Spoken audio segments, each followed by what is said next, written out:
Indian premier league আইপিএলে টানা দ্বিতীয়বারের মতো শিরোপা জিতল রয়্যাল চ্যালেঞ্জার বেঙ্গালুরু।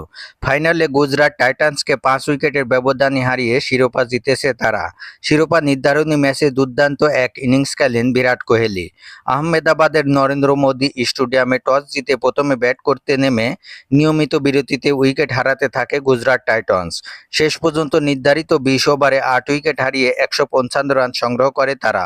লক্ষ্য তাড়া করতে নেমে ভেঙ্কটেশ আয়ারকে নিয়ে ঝড়ো সূচনা করেন বিরাট কোহলি।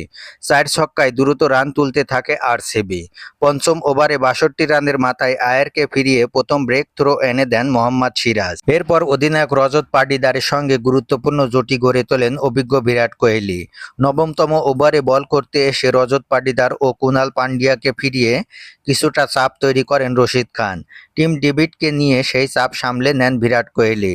24 রান করে ডেভিড ফিরলে ভাঙে তাদের 41 রানের জুটি। তবে ততক্ষণে ম্যাচ চলে গেছে আরসিবির নিয়ন্ত্রণে।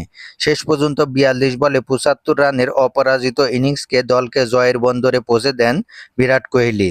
আইপিএল ইতিহাসের শুরু থেকে শক্তিশালী দল গড়ে আসলেও 2025 সালের 17তম আসরে এসে প্রথম শিরোপার স্বাদ পায় রয়্যাল চ্যালেঞ্জার বেঙ্গালুরু।